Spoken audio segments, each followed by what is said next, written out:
ciklo malom de juli ki juda madin sini non puni singre dodame rani kang sam jin jin mongin soke jabi neki jui lang roi ari ari nang tu machi kong wang tu jide thang thang a ciklo malom de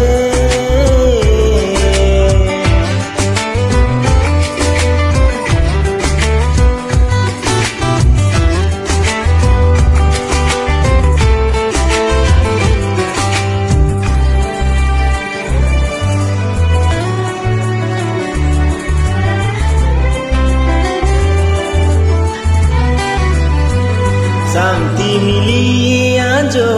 ke tong ni nang men joy joy pensi nang ke ka chilang nang men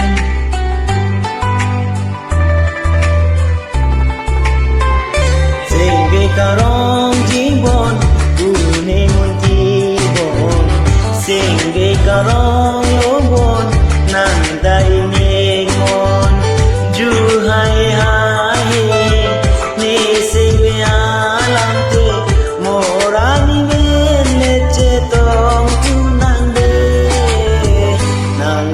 chi kong bang tu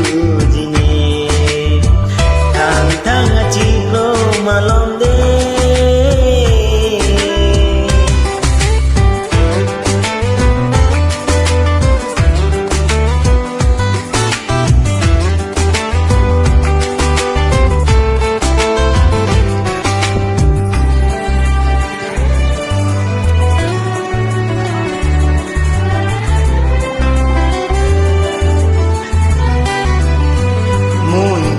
por ke na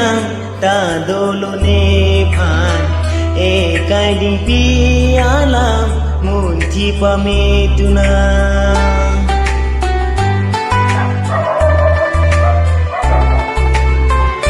rong ro ki ju alam ku ne tin di na sa ki lo ne kang on ka pa long nang man che tong tu lo ahong alam ne pati ni lo ne sengwe alam te nang tu machi kong bang tu jini thang thang a ciklo malom de juli ki judan adim sini non puni sengbe dodami rani kang sam jin jin monjir soke jaging neki jui lang roi ari ari